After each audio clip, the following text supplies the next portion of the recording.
Última hora en la mañana. Antonio Herraiz. COPE. Estar informado.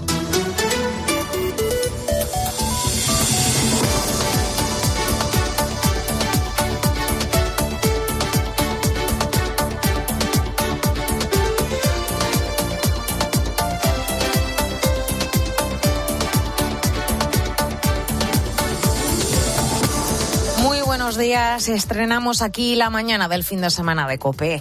Te saluda Sandra Asenjo, que te va a acompañar hasta las 8:30 en este domingo 7 de julio, en el que el tiempo se prevé algo más estable que ayer, con temperaturas más propias del verano, pero los valores siguen sin ser tan elevados como estos días atrás. Solo se esperan lluvias en algunas zonas del nordeste durante el día de hoy, y ya de cara a la semana que viene los termómetros van a subir, como nos adelanta en COPE el experto meteorológico Jorge Olcina. Progresivamente de lunes a jueves van a ir subiendo de nuevo las temperaturas, no excesivamente calurosas, aunque pueda haber picos de nuevo de 36, 37 grados en el Valle del Guadalquivir. En Madrid está previsto de nuevo 36 grados el próximo jueves. Pero para cerrar la semana que viene también entrará una masa de aire algo más fresca y de nuevo bajará las temperaturas. Tendremos, por lo tanto, un poco más de calor los primeros días, y ya de cara al próximo fin de semana los termómetros van a volver a bajar. Bueno, este domingo miramos a Francia, donde se celebra la segunda vuelta de las elecciones legislativas. 49,5 millones de franceses están llamados a las urnas en unos comicios que empiezan en algo menos de 2 horas. A las 8 abren los colegios electorales. Unas elecciones que, te recuerdo, fueron adelantadas por el presidente Macron tras la debacle de su partido en los últimos comicios europeos del pasado 9 de junio y que se producen apenas 2 años después de las últimas. Allí en Francia, por cierto, las legislativas se celebran cada 5 años y lo hacen en 2 vueltas, igual que ocurre también con las presidenciales. En la primera vuelta de estas legislativas, el pasado domingo, ganó la extrema derecha de la Agrupación Nacional de Marine Le Pen. Aunque los últimos sondeos y los movimientos de los partidos de izquierdas y del actual presidente también, de Emmanuel Macron, pueden impedir una victoria con mayoría absoluta de Le Pen. Pero antes de entrar en materia, ¿qué es lo que eligen los franceses hoy? Pues no eligen al presidente, sino a sus representantes en la Asamblea Nacional, los diputados de 577 circunscripciones. En estas elecciones legislativas se forjan las mayorías que luego se encargan de votar las reformas que propone el presidente. Es decir, el presidente diseña las leyes, esta Asamblea Nacional vota y es el primer ministro el que las pone en práctica. ¿Qué ocurrió en la primera vuelta? Como te decía, venció por una amplia mayoría la extrema derecha de la Agrupación Nacional de Le Pen y lo hizo con un 33,5% de los votos. Un partido que ha ido moderando su discurso y que ha conseguido captar el voto de otras formaciones políticas. En segundo lugar, en esa primera vuelta quedó el Frente Popular, la coalición de izquierdas, mientras que el partido de Macron, la coalición centrista Juntos, tuvo que conformarse con el tercer puesto. La verdad es que el sistema francés es complejo y es muy diferente al que tenemos aquí.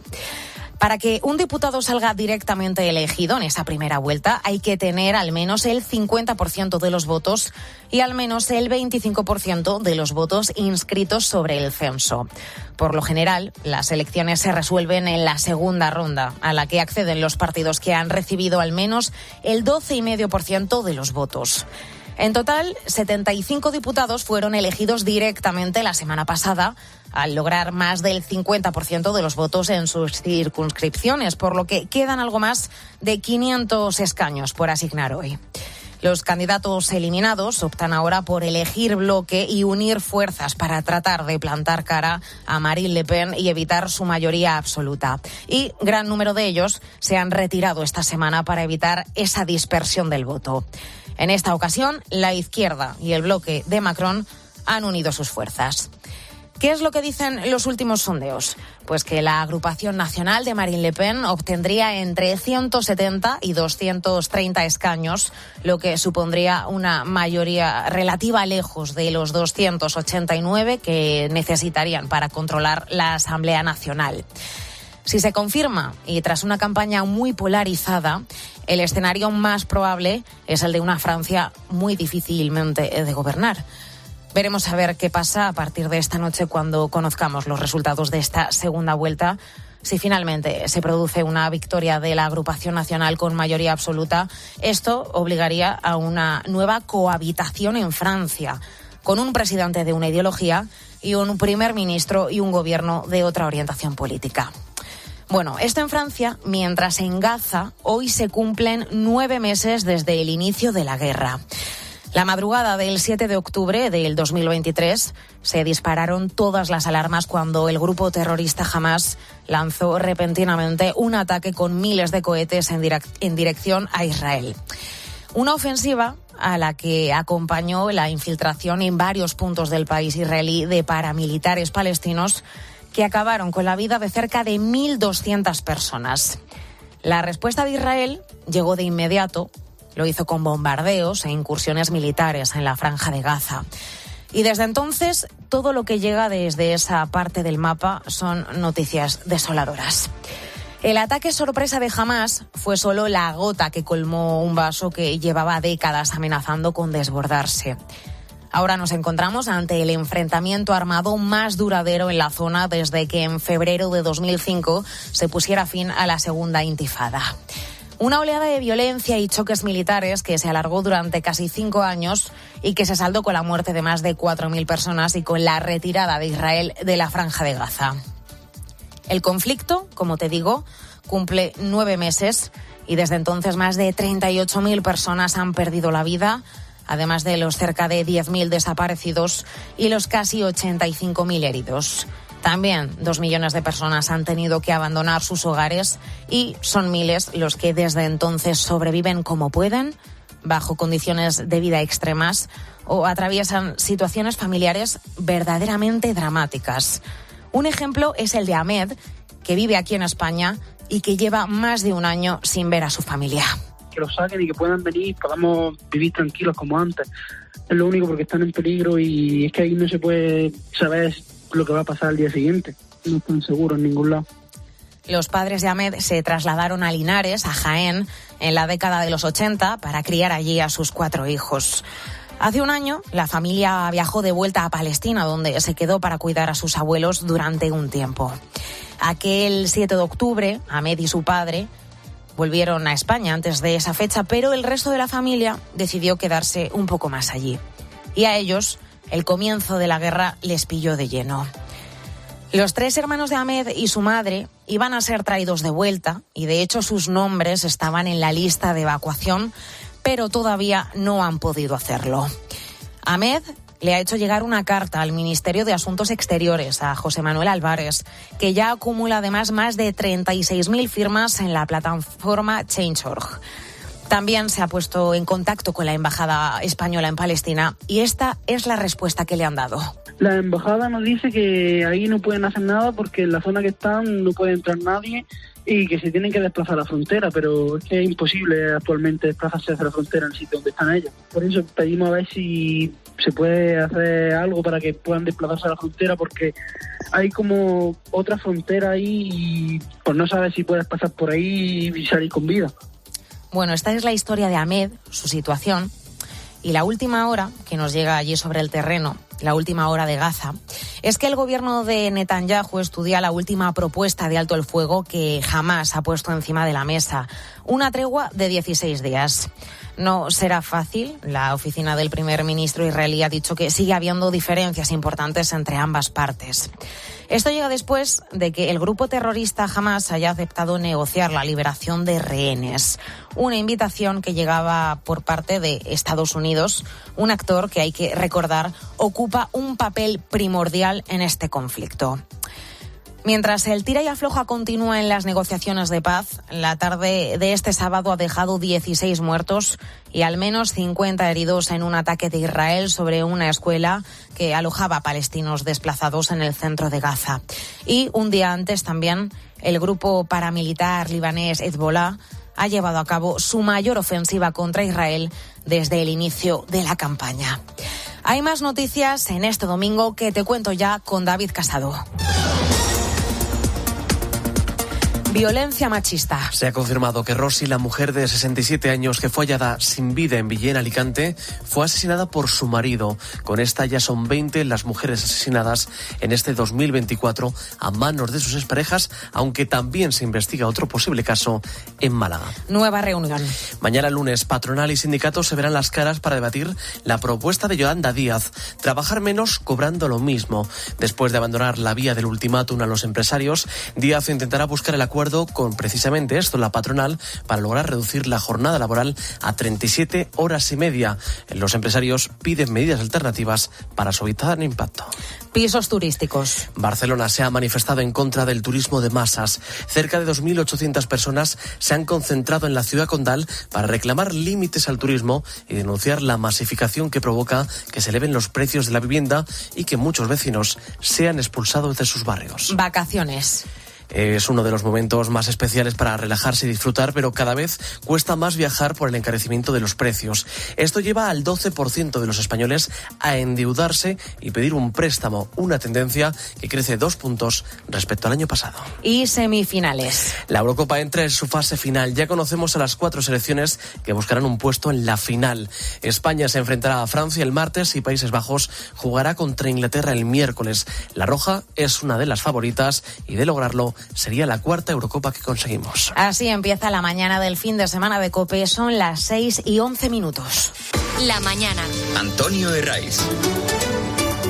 COPE. Estar informado.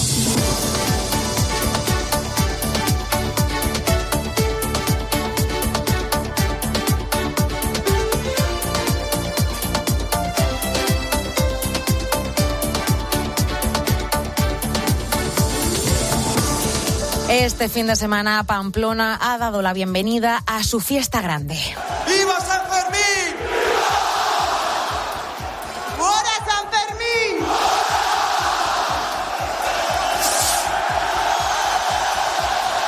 El chupinazo desde el balcón del Ayuntamiento de la capital navarra, en la plaza consistorial, daba el pistoletazo de salida a los Sanfermines, a 9 días de fiesta ininterrumpida. Estos días se esperan hasta 1 millón de visitantes y hoy, 7 de julio, todos sabemos lo que toca.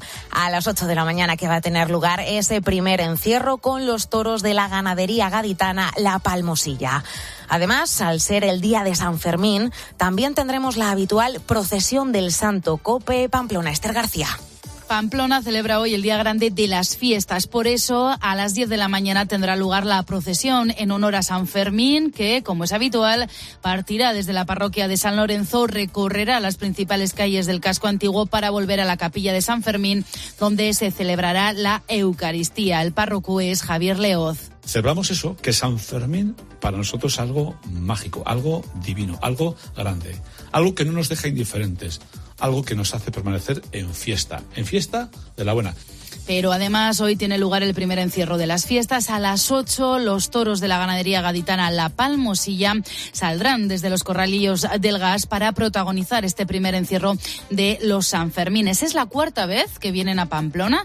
El año pasado no dejaron heridos por asta de toro, hicieron un encierro rápido y limpio. Los toros serán lidiados esta tarde a partir de las 6:30 en la Monumental de Pamplona por Diego Urdiales, Fernando Adrián y Borja Jiménez.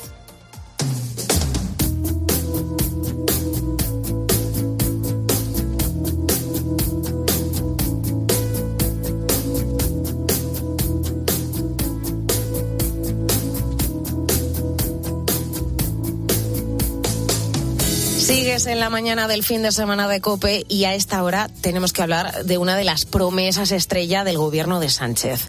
Se anunció por todo lo alto como un avance social y un gran paso para las familias en la carrera por la conciliación. Estamos hablando del permiso parental de 8 semanas para cuidar a los hijos menores de 8 años. Un permiso que yo veo muy importante porque al final nos ayuda a conciliar. Todas las familias tenemos nuestra época de vacaciones, pero siempre pueden surgir imprevistos, como que un niño se te ponga malo y tengas que faltar al trabajo, o también tenemos trabajos en los que no podemos teletrabajar. Entonces llega el verano y no tenemos 2 meses de vacaciones. Escuchas a Laura y, como ella, tantas y tantas madres y padres esperan a que el gobierno cumpla con lo que nos piden desde Bruselas. Porque este permiso tendría que empezar a remunerarse como máximo el próximo 2 de agosto. Vamos, en menos de un mes. Y no es porque nosotros lo digamos, sino porque, como te digo, así nos lo exige la Unión Europea. Pero, sin embargo, el gobierno podría haber encontrado la forma de evitar ser sancionado por Bruselas por no cumplir esta norma. Manu Pérez, ¿en qué punto está este permiso parental ahora mismo en España? El permiso actual se aprobó hace un año con grandes lagunas. Al principio era prácticamente lo mismo que pedirse una excedencia. Ni siquiera las empresas sabían cómo funcionaba y la Seguridad Social tardó hasta 7 meses en aclarar que había que mantener a los trabajadores dados de alta. Ahora mismo lo que tenemos es un permiso de 8 semanas que te puedes coger juntas o separadas hasta que tu hijo pues cumple los 8 años. Pero es un permiso sin remunerar, es decir, te lo puedes coger, cotizas, pero no cobras. Porque yo puedo dejar de cobrar 8 semanas, pero no puedo dejar de pagar la hipoteca, ni dejar de pagar la luz, ni el teléfono, ni la comida, ni... Entonces, al final, si queremos que haya natalidad, pero no tenemos recursos, pues no vemos solución. La solución sería no tener hijos. Claro, Laura nos dice que si no hay medidas de conciliación, la solución es no tener hijos, como escuchabas, pero esa, evidentemente, es una malísima solución. María José López es profesora de Derecho Laboral y Seguridad Social en la Universidad Pontificia Comillas. Toda la inversión que hagas es necesaria y tendríamos que tener muchas más medidas porque es que las perspectivas son muy malas. O sea, estamos ya por debajo del nivel de reemplazo generacional en cuanto al número de hijos. ¿Le damos la vuelta a esta tendencia o es verdad que en 30 años vamos a tener un problema gordo? Y de ahí estas medidas que nos marca Europa. Pero hace poco más de un mes, el ministro de Derechos Sociales aseguraba que la remuneración de las primeras 4 semanas estaba en la Ley de Familias, aunque de momento, Manu, no hay ni rastro. Pues no la hay, a no ser que se incorpore como una enmienda, aunque el gobierno podría optar también por aprobar otro decreto ley. El caso es que Europa no especifica cómo tiene que ser la prestación, ni cómo ni cuánto hay que pagar, solo que tienen que ser 8 semanas. Y eso es lo que se estaría diciendo en el caso de España, según nos ha explicado María José López. Yo creo que ahora mismo lo que están tratando de cerrar son los flecos económicos, de quién lo paga, de cuánto se paga, porque no hay ninguna obligación de pagar el 100%. Entonces, bueno, pues si ves que el coste económico es desorbitado, pues puedes decir, bueno, yo voy a dar una prestación de seguridad social, pero solamente del 50% o del 75%. Mientras el gobierno se lo piensa y busca de dónde sacar el dinero, pasan los días y falta menos de un mes para que se cumpla ese plazo que nos dio Bruselas, aunque todavía estaríamos a tiempo. El 2 de agosto no es un plazo tampoco, digamos, fatal. Lo que sí es verdad es que si te retrasas mucho, la Comisión empieza a mandarte asistencias y llega un momento en el que te puede sancionar por el incumplimiento. Con lo cual, pues habrá que hacerlo y razonablemente yo creo que antes de final de año seguro que está hecho. De todas formas, parece que una vez más el gobierno ha encontrado el agujero por el que colar la trampa y evitar estas posibles sanciones. Así es, lo haría escudándose en el permiso de lactancia. Sabes que el mes anterior se aprobó que cualquier trabajador se puede coger este permiso del tirón, porque antes esto solo se podía hacer si estaba en tu convenio o si llegabas a un acuerdo con tu empresa y le parecía bien. Entonces, acumulado, pues serán unos 15 días, aunque depende también de las horas que trabajes, de la empresa. Y bueno, ¿qué dice el gobierno a Bruselas? Pues que en España ya tenemos un permiso remunerado que es precisamente el de la lactancia, cuando no tiene nada que ver una cosa con la otra. Aún así, fuentes de trabajo han asegurado a COPE que los ministerios implicados están articulando la forma de poner en marcha ese permiso parental. Mientras, pues Seguridad Social no quiere saber nada hasta que no le toque pagar. Pues veremos si el gobierno convence a Bruselas y mientras buscará la fórmula para cumplir de verdad con la normativa europea que nos dice, te lo recuerdo, que tenemos que tener un permiso remunerado de 8 semanas para cuidar a los menores de 8 años para facilitar la conciliación. En un momento en el que solo 3 de cada 10 familias en España dicen que tienen facilidades para eso, para conciliar.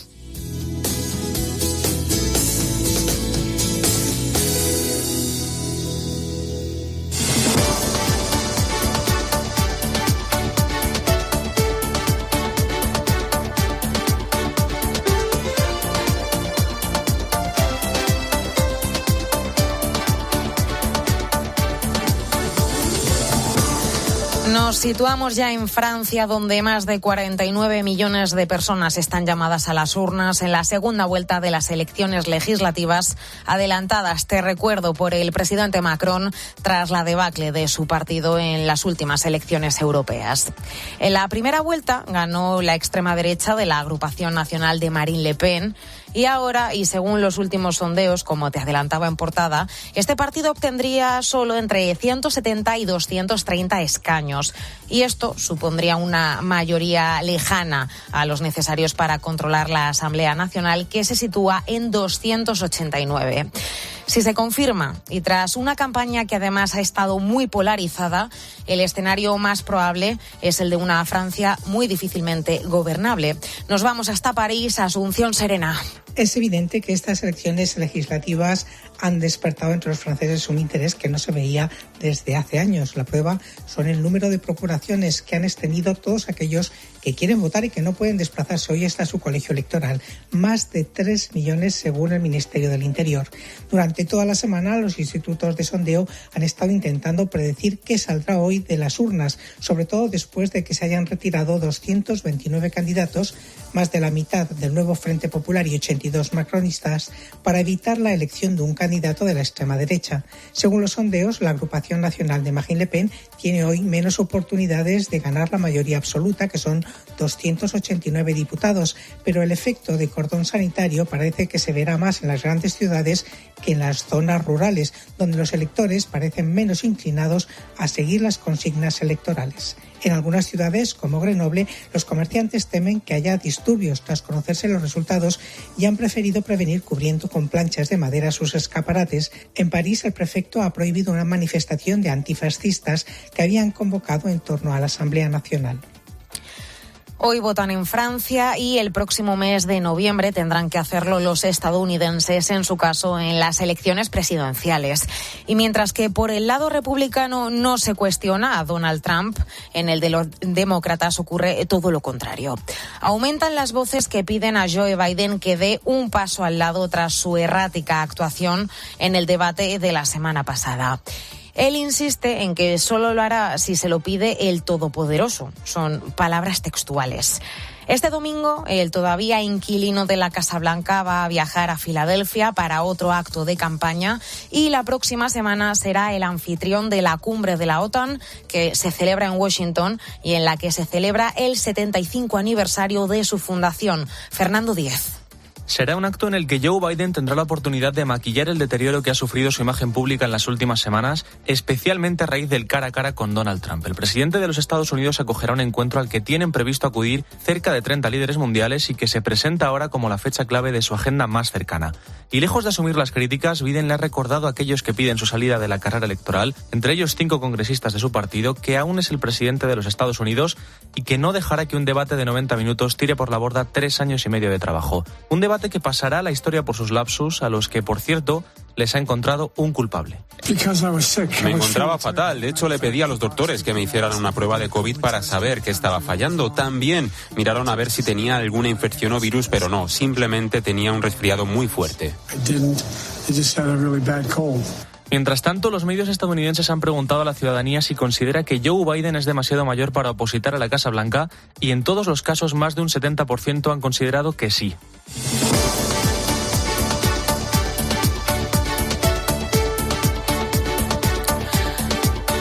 Pedro Sánchez ha vuelto a presentarse como el antídoto contra el populismo. Ha sido en Bucarest donde ha asistido a un encuentro del Comité de Europa de la Internacional Socialista, Sofía Gómez. Durante su viaje a Rumanía, el presidente del gobierno, Pedro Sánchez, se ha reunido con el primer ministro del país, Marcel Ciolacu, y ha definido a los socialistas como la última línea de defensa ante lo que ha llamado ola reaccionaria. Es nuestra responsabilidad frente a esta ola reaccionaria porque nadie más lo hará. Somos la última línea de defensa y depende de nosotros que Europa no traicione su propia alma.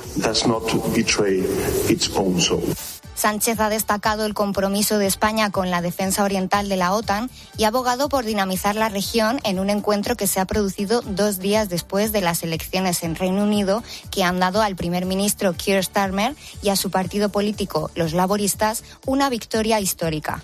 Eso sí, a nivel europeo, hace un mes que fueron las elecciones al Parlamento Comunitario, en las que el Partido Popular Europeo fue el más votado. Más asuntos. Vox y la asociación Hazte Oír han solicitado personarse en el procedimiento abierto en la Fiscalía Europea para investigar el uso de fondos europeos en contratos públicos con los que habría tenido relación Begoña Gómez.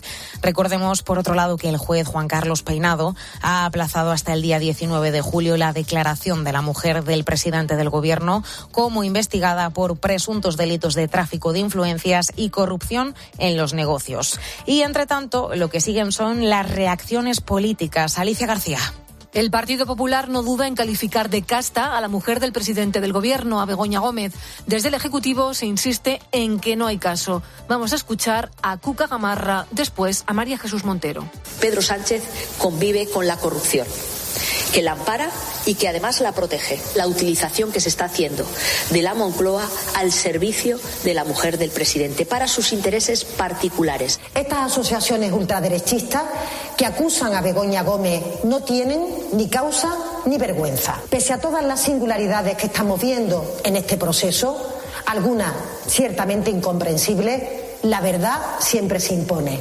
Recordamos que el juez Peinado ha aplazado hasta el próximo día 19 de julio la declaración de la mujer del presidente del Gobierno en calidad de investigada por presuntos delitos de tráfico de influencias y de corrupción en los negocios.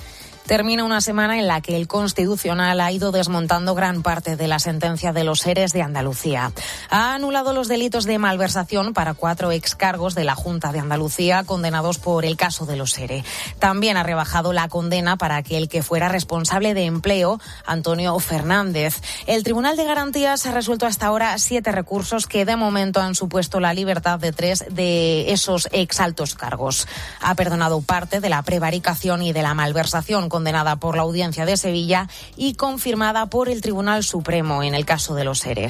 Uno de los mayores, si no el mayor caso de corrupción política en la historia de nuestro país. Las fuentes jurídicas consultadas por COPE tachan de escandalosa la actuación del Constitucional. Patricia Rossetti. De escándalo califican fuentes jurídicas consultadas por COPE la actuación del Tribunal Constitucional de Conde Pumpido. Una extralimitación absoluta, una extralimitación injustificable, hasta de brutal la califican. Señalan que el TC actúa como un intérprete de la ley, del Código Penal, y esa función corresponde a los tribunales, en este caso al Supremo, que es el máximo intérprete. Es un mandato constitucional. Para nuestras fuentes, la actuación de los magistrados de Pumpido supone una desautorización que tiene como objeto una reforma legislativa próxima y se refieren a una infiltración del sanchismo en el TC. Conde Pumpido ejerce un control con efectos políticos sobre una sentencia del Poder Judicial y eso no se puede permitir, no se puede tolerar. Recuerdan que el TC es un tribunal de garantías y su función es ser garante de la Constitución.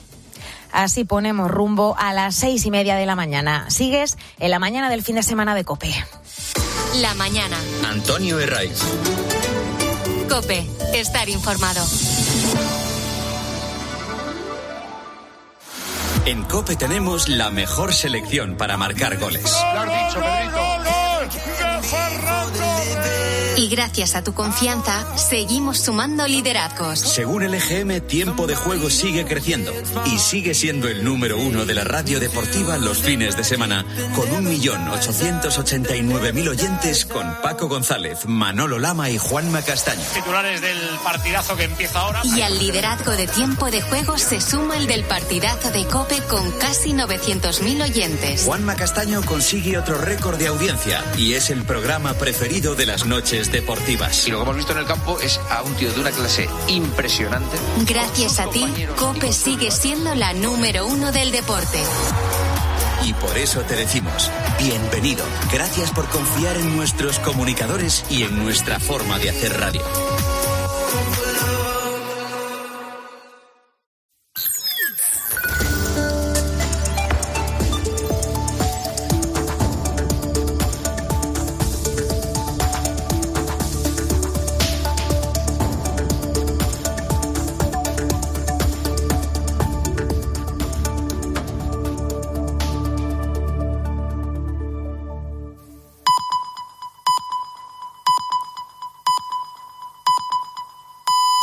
6:30, 5:30 en Canarias. Última hora en la mañana. Antonio Herraiz. COPE, estar informado.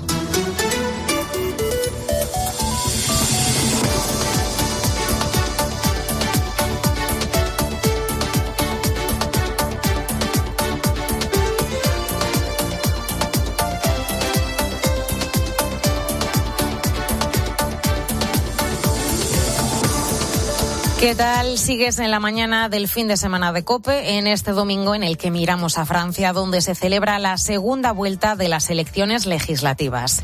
49,5 millones de franceses están llamados a las urnas y los últimos sondeos apuntan a que la agrupación nacional de la extrema derecha de Marine Le Pen no llegaría a alcanzar la mayoría absoluta necesaria.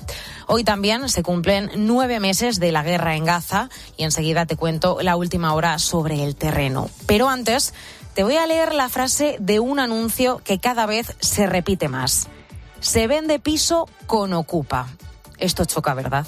Pues es una realidad de nuestro mercado inmobiliario y seguro que si estás buscando piso te has encontrado con alguno de estos anuncios y con descripciones de lo más llamativas.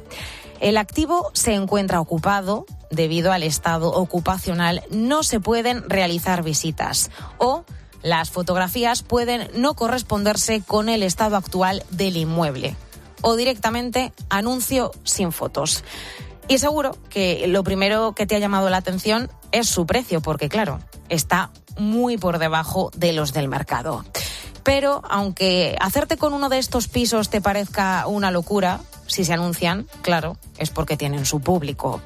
No hay que olvidar que nos encontramos en un momento en el que el coste de la vivienda está totalmente al alza, lleva subiendo de forma ininterrumpida desde el segundo trimestre de 2014, de hecho.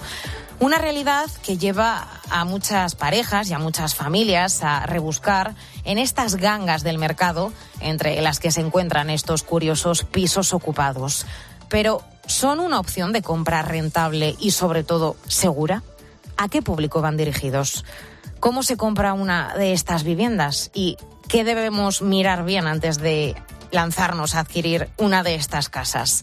Sara Izquierdo es secretaria general de la Universidad Nebrija y abogada del Estado en excedencia y nos explica en COPE las ventajas de hacerse con una de estas viviendas. Normalmente lo vamos a conseguir obtener a precios muy por debajo del precio de mercado.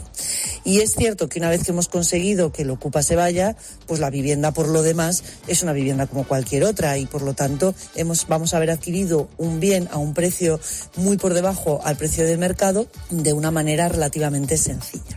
Pero no todo es de color de rosa. Desalojar a un Ocupa es un proceso complicado y puede hacer morir en el intento a cualquier particular. Es por ello que la venta de estos pisos está orientada fundamentalmente a inversores. Una persona que está buscando una vivienda para establecer su propia residencia nunca va a ir a una vivienda ocupada, porque los plazos y los procedimientos para poder conseguir el lanzamiento del Ocupa suelen ser plazos muy largos, procedimientos costosos, y por lo tanto solo alguien que tenga capital y que tenga liquidez va a poder afrontarlos. Si con todo esto optamos aún así por comprar una de estas casas ocupadas, conviene también tomar algunas precauciones para evitar más sustos de los necesarios. Debemos fijarnos, por ejemplo, en las características personales del Ocupa, ya que con la ley de vivienda en la mano, si tiene hijos a su cargo o se le considera persona vulnerable, su desalojo puede ser todavía más complicado. También debemos verificar que quien nos vende esa casa no nos la quiere jugar. A veces los ocupas se aprovechan de esa apariencia de título jurídico que les da la propia ocupación de la vivienda para vendérsela a otro. Por eso es súper importante que acudamos al registro de la propiedad para garantizarnos que la persona que nos está transmitiendo el bien es verdaderamente su dueño. Y también, para ahorrarnos más disgustos de los necesarios, debemos tratar de comprobar por todos los medios el estado de la vivienda, ya que durante la ocupación es muy probable que se haya degradado. Hay más noticias que te cuento hasta ahora con David Casado. Francia vota en una ajustada segunda vuelta de las elecciones legislativas. Marine Le Pen se ha convertido en la primera fuerza, pero según los sondeos no sería suficiente para conseguir la mayoría absoluta. A partir de las 8 abren los colegios electorales en unos comicios muy importantes. De lo que arrojen las urnas no solo saldrá el futuro gobierno de Francia, sino también marcará la política europea de los próximos años. Reagrupamiento Nacional de Marine Le Pen consiguió agrupar el 33% de los sufragios en la primera vuelta. En esta segunda necesitaría 289 escaños para alcanzar la mayoría absoluta, algo que parece diluirse en los últimos días por las encuestas. La mayoría le dan una horquilla entre 170 y 230 escaños. El cordón sanitario impuesto a la extrema derecha parece haber dado sus frutos. Lo que sí que también parece claro es que el escenario político que se plantea en Francia va a ser muy difícil de gobernar. El inicio del verano se salda por el momento con 8 víctimas por violencia machista. El último caso en confirmarse ha sido el de la mujer hallada muerta en Villena, en Alicante. Ana, Fátima, Rocío, esos son algunos de los nombres de las hasta ahora 19 víctimas de violencia machista. A esta lista se une el de Rosy, la mujer de 67 años hallada sin vida en su cama en Villena, Alicante. Se ha confirmado que su marido la asfixió y luego se quitó la vida ahorcándose. La Guardia Civil ha encontrado una carta del hombre despidiéndose de su familia. Con estos son 20 las mujeres víctimas de violencia machista, aunque a estos casos podría sumarse uno más en Antequera, Málaga. Una mujer ha sido hallada muerta en una cuneta y su pareja ha sido detenido como presunto autor de los hechos. Se cumplen 9 meses del comienzo de la guerra en Gaza, un conflicto que sigue recrudeciéndose con nuevos bombardeos. 274 días de guerra que comenzaron con un ataque por sorpresa del grupo terrorista Hamás a Israel. Una emboscada en la que asesinaron a cerca de 260 personas y secuestraron a más de 130, lo que desencadenó la respuesta de Israel. El conflicto hoy ya alcanza los 38.000 muertos. Los últimos este pasado sábado, 16 personas que fallecieron y más de 50 que han resultado heridas en un bombardeo de Israel a una escuela que albergaba a palestinos desplazados. Respecto a la paz, Hamás ha aceptado la propuesta de Estados Unidos para iniciar negociaciones. La exigencia del grupo terrorista es un alto al fuego permanente, mientras que Israel pondrá sobre la mesa la liberación de los rehenes. Ya conocemos el otro cruce de semifinales de la Eurocopa, Países Bajos-Inglaterra, pero antes a esta hora nos vamos a ir a Alemania para conocer la última hora de la selección española. Miguel Ángel Díaz. La selección prepara la semifinal del próximo martes ante Francia. Luis de la Fuente tiene a 3 jugadores descartados. Pedri ayer fue sometido a pruebas que confirmaron que sufre un esguince de grado 2 en el ligamento lateral interno de la rodilla. No abandonará la concentración, pero no podrá jugar ya en todo el torneo. Además, Carvajal y Lenormand están sancionados. El seleccionador tendrá que improvisar una línea defensiva. Lo más probable es que Jesús Navas sea el lateral derecho y que Nacho y Laporte formen la pareja de centrales. Será el 5º enfrentamiento en una Eurocopa entre España y Francia, de momento con 2 victorias francesas, una española y un empate. Gracias, Miguelito. Y como te decía, ya conocemos todos esos semifinalistas de la Euro. Guillermo Bermejo. España se medirá a Francia el próximo martes a las 9 de la noche y el otro encuentro enfrentará a Países Bajos e Inglaterra el miércoles a la misma hora. La selección inglesa se ha clasificado tras vencer en penaltis a Suiza y Países Bajos ha hecho lo propio tras ganar por 2-1 a Turquía. Esto es lo que ha dicho Xavi Simons en el micrófono de José Manuel Oliva tras la clasificación de su selección. Creo que fue un chasco muy grande lo que pasó aquí, todos lo sabemos, pero con los capitanes y los veteranos del equipo hablamos todos juntos y sabíamos la oportunidad que teníamos para llegar a este torneo y hemos sabido llevarlo mejor y ahora ya estamos aquí en las semifinales.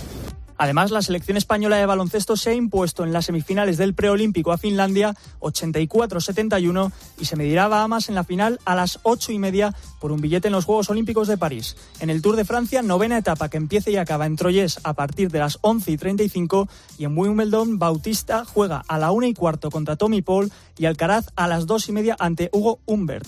Paula Badosa se enfrentará a Donna Bekic a las 12. Y a las 4, Fórmula 1 con el Gran Premio de Gran Bretaña desde el circuito de Silverstone. Russell saldrá desde la primera posición y en cuanto a los españoles, Carlos Sainz desde la 7ª y Fernando Alonso desde la 10ª.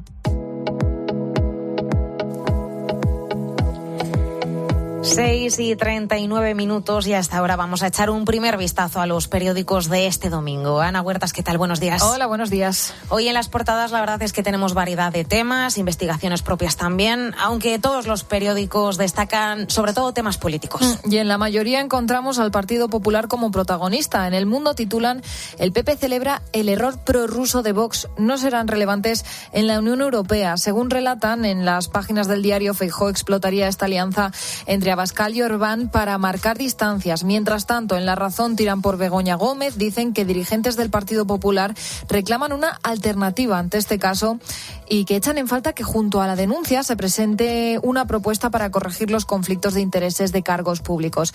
Acompañan estas líneas en portada con la foto de Pedro Sánchez junto al presidente rumano este sábado en la Internacional Socialista celebrada en Bucarest.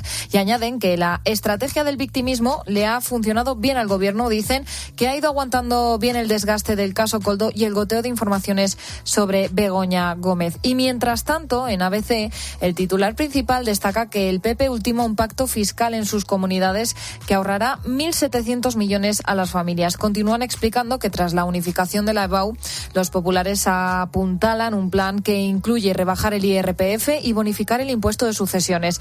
En su editorial añaden que frente a la política divisiva del PSOE, el PP debe apostar por construir una política de concentración autonómica. También asuntos internacionales en portada. Al margen de las elecciones en Francia, también nos fijamos hoy en Estados Unidos. En ABC, más de la mitad de la página la ocupa una foto de Joe Biden y su esposa Jill, la dama que conduce a Biden con susurros, dicen. Según información de este periódico, tras la debacle del debate con Trump, la esposa del presidente de Estados Unidos sería la única persona que podría hacerle renunciar. Gracias, Ana. 6:41.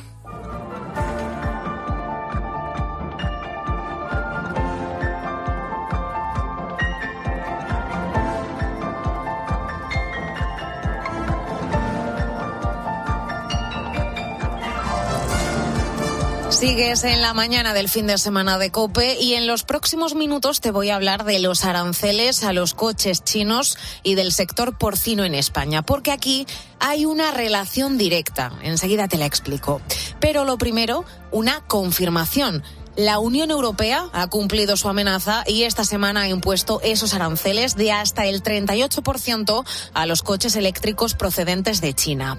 Y esto puede suponer otro problema añadido que se le puede presentar a nuestros agricultores y ganaderos.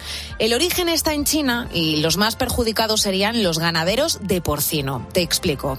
China ha anunciado recientemente el inicio de una investigación antidumping, y esto es contra una posible competencia desleal, contra algunas importaciones de carne de cerdo y derivados procedentes de la Unión Europea.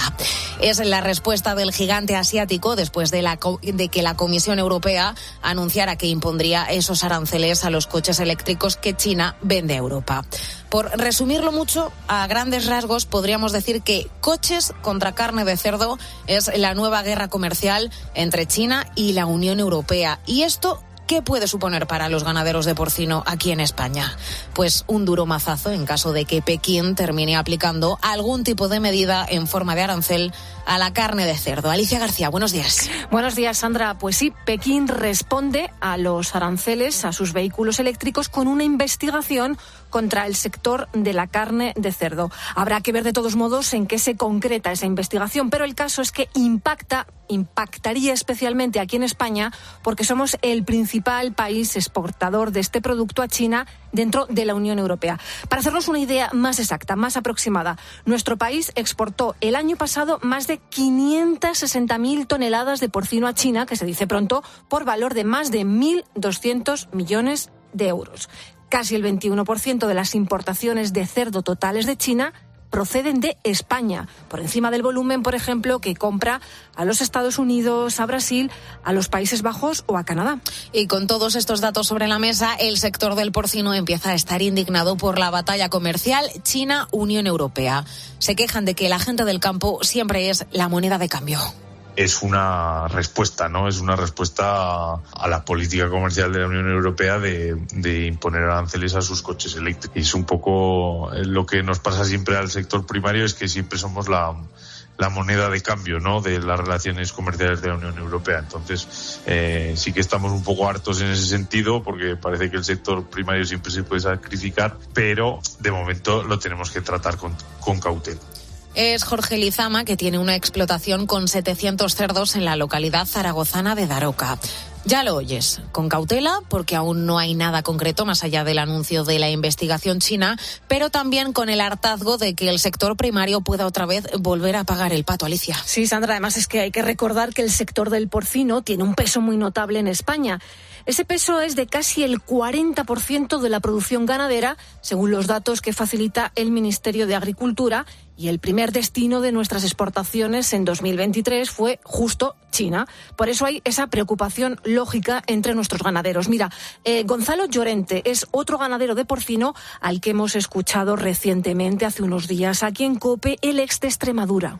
China sabe bien cuál es un punto fuerte en la exportación de España y donde nos puede hacer daño, y va a ir a por ello. Para la ganadería pues va a ser nefasto, porque un sector que ya viene arrastrando unos años tocados pues puede hacer que caigan mucho los precios, caigan las ventas y nos suponga un fuerte lastre a una economía ya debilitada. Podría ser la gota que colmara el vaso de una paciencia que se les va agotando, cuenta este ganadero extremeño, conforme ven que los políticos no les dan soluciones reales. Los mandatarios europeos se les llena la boca de buenas palabras hacia el campo y hacia la economía del sector primario, pero a la hora de la verdad es siempre el que más fuerte atiza y el que no nos dan soluciones viables. Nosotros estaremos al pie del cañón y haremos las protestas que sean necesarias. Fran, que es agricultor y ganadero en la comarca aragonesa de la Jacetania, ha mostrado también su malestar aquí en COPE porque se usa al sector primario como moneda de cambio en muchas de las llamadas guerras comerciales entre países. La explotación agraria sí que recibe ayudas europeas de la política agraria común, compensaciones, pero las granjas porcinas como tal no. Esperemos que en el futuro se calmen las aguas, pero hemos pasado de unos años de estabilidad a unos años de inestabilidad geopolítica, pues que afectan a sectores económicos, en este caso el sector primario, que siempre lo están utilizando como moneda de cambio, y es triste. Tienen muy claras sus quejas, ya lo escuchamos. Bueno, es importante destacar que más de la facturación que obtiene España por la venta de productos alimentarios a Pekín, en concreto un 61%, ojo, es resultado de la venta de carne de cerdo y despojos. Pero también hay otros sectores, como por ejemplo el del aceite o el del vino, que también se podrían ver afectados. Lo denuncia Pedro Barato, presidente de la organización agraria Asaja. El porcino es el número 1, pero el aceite de oliva estaba haciendo ya sus pinitos en China. El vino también tenía un mercado importante en China y la preocupación está ahí, porque además los chinos cuando dicen una cosa la cumplen. En otras palabras, ¿no? Aviso para navegantes es el que nos deja también Pedro Barato. Y por si te estás preguntando hasta ahora por la reacción del gobierno, escucha lo que ha dicho el ministro de Agricultura, Luis Planas, hace unas semanas, que dice él espera un margen para el entendimiento con China. El sector porcino español ha exportado 1.190 millones de euros en el año 2023 a China. Para nosotros China es el tercer mercado extracomunitario detrás de Reino Unido y de Estados Unidos, y por tanto, como gobierno, esperamos y deseamos que se pueda llegar a un acuerdo sin la necesidad de imposición de ningún tipo de aranceles. Veremos qué pasa finalmente. Volviendo a esta investigación de China sobre los productos, te recuerdo, derivados del cerdo de la Unión Europea, de momento se sabe que se va a prolongar durante un año, aunque dicen que hay opción de que esa investigación pueda ampliarse. El Ministerio de Comercio chino va a revisar los productos importados durante 2023 y también los daños, esto es lo que dicen ellos, que estas compras provocaron al sector chino entre 2020 y 2023. En ese proceso se investigarán productos como carne de cerdo o casquería, refrigerados y congelados, y también grasa de ese animal y derivados de ella o de vísceras. Pero ojo, que el jamón ibérico, uno de los productos más representativos de nuestra gastronomía a nivel mundial, no va a ser objeto de las pesquisas por las autoridades chinas, al menos de momento. Tampoco se van a ver afectados los embutidos. Habrá que ver si China cumple su amenaza tras esa imposición esta misma semana por parte de la Unión Europea, con la imposición de aranceles de hasta el 38% a los coches eléctricos procedentes de China.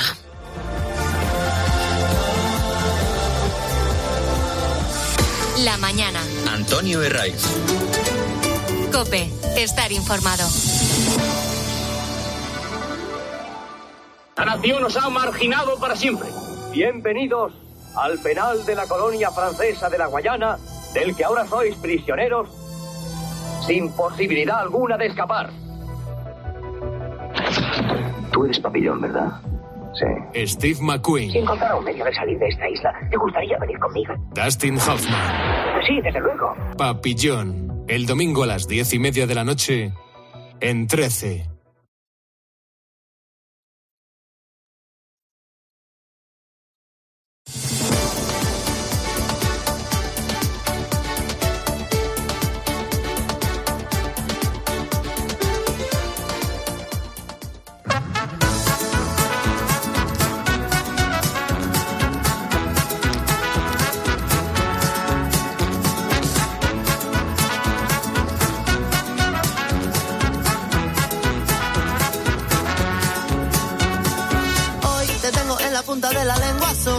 Antes de que nos den las 7, como cada domingo, en la mañana del fin de semana de COPE, vamos a repasar las noticias que no son portada, que no abren los informativos, pero que nos llaman la atención y que más de una vez también nos sacan una sonrisa.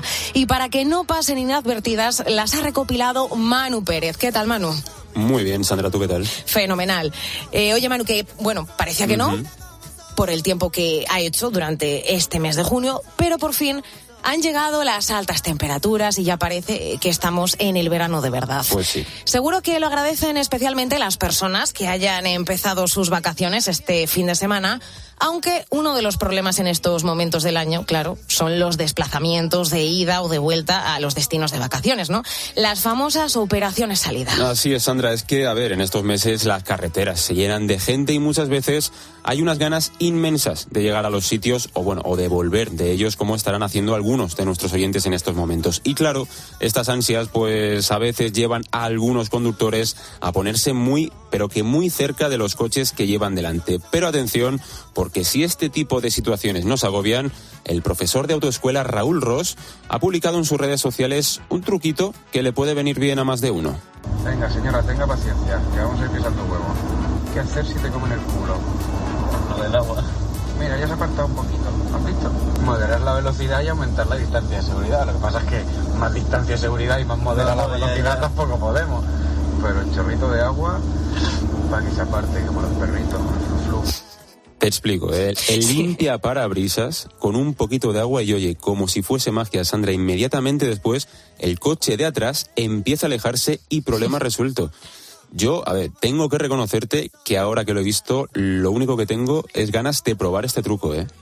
Ya te veo. Pero bueno, estas molestias que nos pueden surgir en la carretera, se quedan en nada comparadas con las que también nos podemos encontrar, por ejemplo, en los aeropuertos, que también estos días están llenos. Vuelos con retrasos que te pierdan también, por ejemplo, las maletas, ¿no? Es otro de los problemas habituales, aunque a veces esos problemas tampoco son culpa de los aeropuertos, sino de nosotros mismos. Sí, es el caso de una turista británica de 30 años, Jem Maybat. Jem llegó esta semana al aeropuerto de Bradford, en Leeds, con la intención de comenzar sus vacaciones en la Ciudad del Amor, en París. Esta señora se dirigió a su puerta de embarque, entró en el avión y, sorpresa, el asiento que le correspondía no existía. ¿Cómo te quedas con esto? Pues bueno, la tripulación cogió, le advirtió de que no se preocupase porque era un error frecuente, así que decidió dormirse durante el trayecto y ojo, porque al aterrizar en la Ciudad del Amor, entre comillas, lo que debería ser música de acordeón y olor a panadería era más bien sonido de gaviotas y olor a paella. Estaba en Alicante.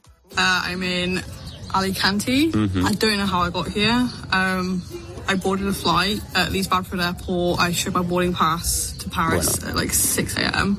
Estoy en Alicante, dice, y no sé cómo he llegado aquí. Contaba Jem muy extrañada en sus redes sociales. Nuestra protagonista, en un alarde de perspicacia, cuenta cómo, pues cuando estaban aterrizando, no le cuadraban demasiado las palmeras que veía a su alrededor y al preguntar ¿Qué había pasado? Pues se llevó una sorpresa bastante grande. La historia tuvo final feliz porque al haberse equivocado de puerta de embarque, la tripulación ayudó a la señorita Maibach a reservar un vuelo a su destino, al que finalmente pudo llegar. Lo peor de todo, Sandra, es que esto en algunos países es más común de lo que pensamos. Hace poco supimos que en Australia, de hecho, tienen una oficina preparada para orientar a todas las personas que a diario llegan pensando que han aterrizado en Austria. Sí, tengo que decir, bueno, primero, lo del asiento le ha pasado a una amiga mía y es cierto que pasa, sí. No sí que le pasó en un vuelo, no recuerdo a dónde.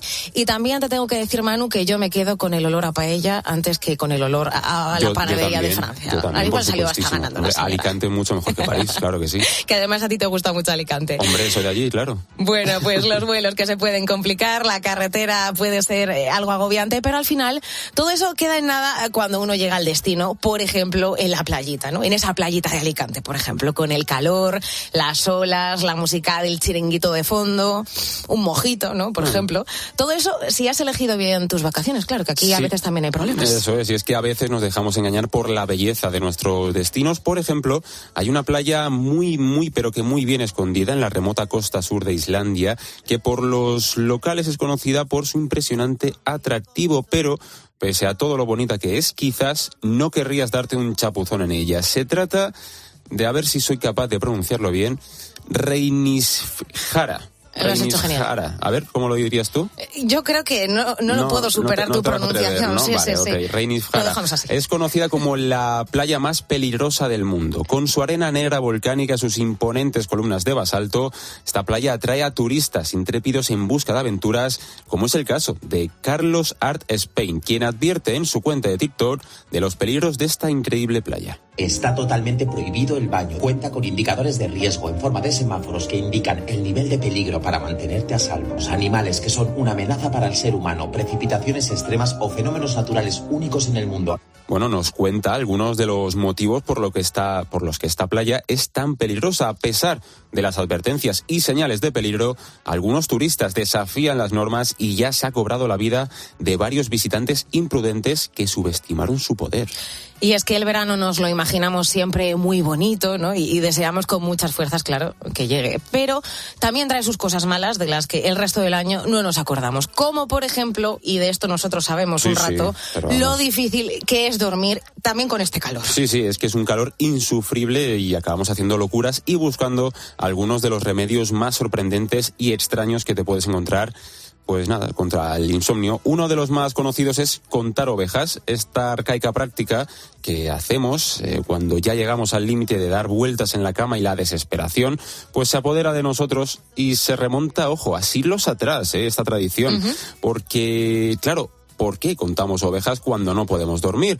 Pues no te lo vas a creer, su origen se remonta a los pastores medievales, que cuando se tenían que ir a dormir hacían recuento de sus rebaños y, bueno, para asegurarse de que no les faltaba ninguna. Al fin y al cabo, ese era su sustento y como ya estaban tan cansados, al final de su jornada acabaron cogiéndolo como una rutina que les servía como un camino para coger el sueño. Muy curioso, la verdad. Está muy guay, ¿eh? Sí, no tenía ni idea. No.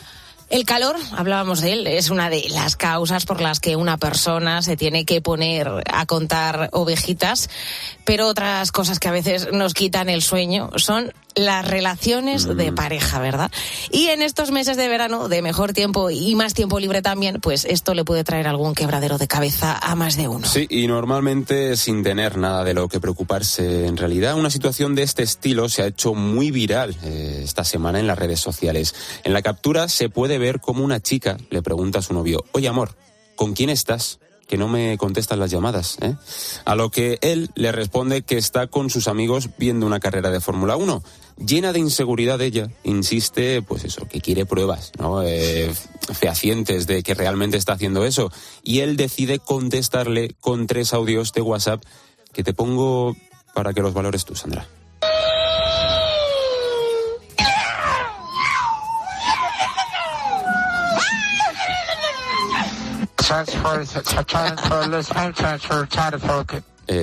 Bueno, en mi opinión, a ver, queda bastante claro, ¿no? Estaba viendo la Fórmula 1. Lo han hecho tan bien que a mí me serviría. ¿Estaba viendo la Fórmula 1 o no? Sí, yo creo que no. Pero ya te digo que está tan bien hecho, que tan logrado que, oye, Bueno, lo que queda claro es que desde luego estaba con sus amigos, porque esas voces de motores, que obviamente estaban imitando, se escuchaban de fondo, pues eso, no puede ser otra cosa que ellos haciendo bueno, pues un poco el bobo, ¿no? Bueno, unos cracks sin duda. Y originales también, desde luego, sí que han sido, como todas las noticias que nos has traído esta semana, Manu.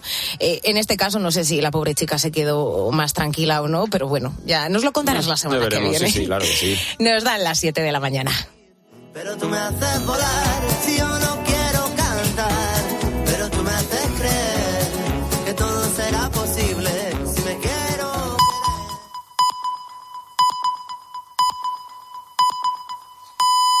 Son las 7, las 6 en Canarias.